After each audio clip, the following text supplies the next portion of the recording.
الحمد للہ رب العالمین والصلاة والسلام علی سید الانبیاء والمرسلین اما بعد فاعوذ باللہ من الشیطان الرجیم بسم اللہ الرحمن الرحیم پڑھیے الصلاۃ والسلام علیک یا رسول اللہ وعلی آلک واصحابک یا حبیب اللہ الصلاۃ والسلام علیک یا نبی اللہ وعلی آلک واصحابک یا نور اللہ نویت سنت الاعتکاف۔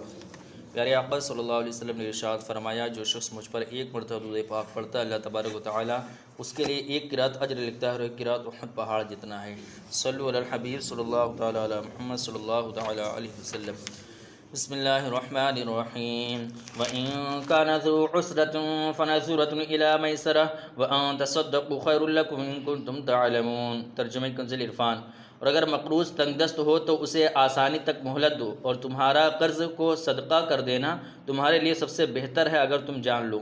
وَإِن كَانَ ذُو عُسْرَةٍ، اور اگر مقروض تنگ دست ہو، یعنی تمہارے قرض داروں میں سے اگر کوئی تنگ دستی کی وجہ سے تمہارا قرض ادا نہ کر سکے تو اسے تنگ دستی دور ہونے تک مہلت دو، اور تمہارا تنگ دست پر اپنا قرض صدقہ کر دینا یعنی معاف کر دینا قرضے کو، یہ تمہارے لیے سب سے بہتر ہے اگر تم یہ بات جان لو، کیونکہ اس طرح کرنے سے دنیا میں لوگ تمہاری اچھی تعریف کریں گے اور آخرت میں تمہیں عظیم ثواب ملے گا۔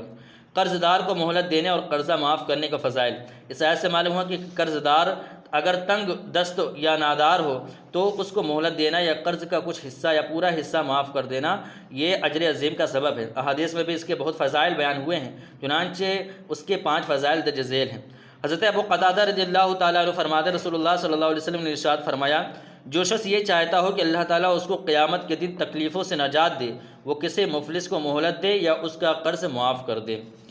حضرت ابو ہریرہ رضی اللہ تعالیٰ عنہ سے روایت نبی اکرم صلی اللہ علیہ وسلم نے ارشاد فرمایا، جس نے تنگ دست کو مہلت دی یا اس کا قرض معاف کر دیا، اللہ تعالیٰ قیامت کے دن اسے عرش کے سائے میں رکھے گا جبکہ اس کے سوا کوئی سایہ نہ ہوگا۔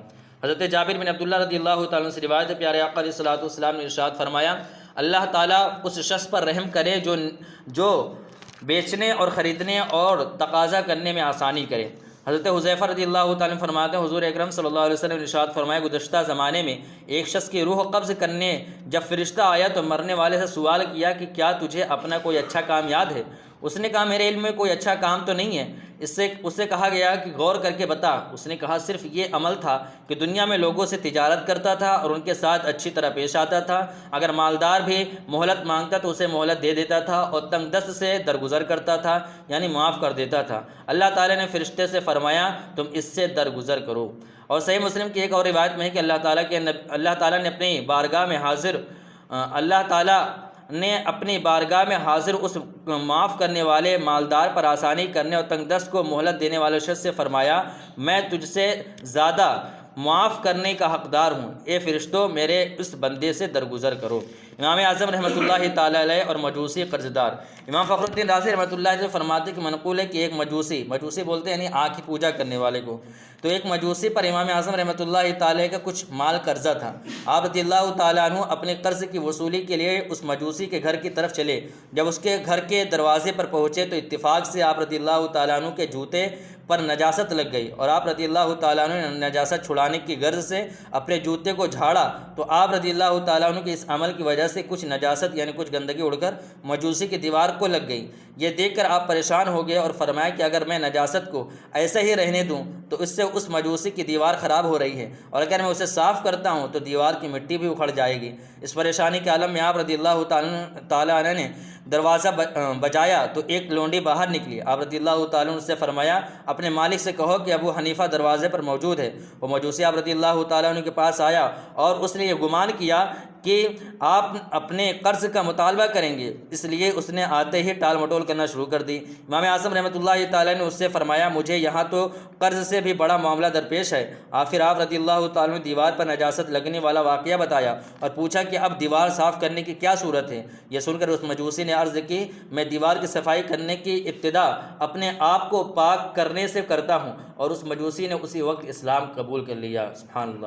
قرض کی ادائیگی کے لیے دعا۔ حضرت علی رضی اللہ عنہ سے روایت ہے کہ آپ کے پاس ایک مکاتب غلام آیا اور عرض کی کہ میں اپنی کتابت کا مال ادا کرنے سے عاجز آ گیا ہوں، میری کچھ مدد فرمائیے۔ آپ رضی اللہ تعالیٰ عنہ نے فرمایا کہ میں تجھے وہ کلمے نہ سکھا دوں جو مجھے رسول اللہ صلی اللہ علیہ وسلم نے سکھائے تھے، اور ان کلمات کی برکت یہ ہے کہ اگر تجھ پر پہاڑ برابر بھی قرضہ ہوگا تو اللہ تعالیٰ تجھ سے ادا کرا دے۔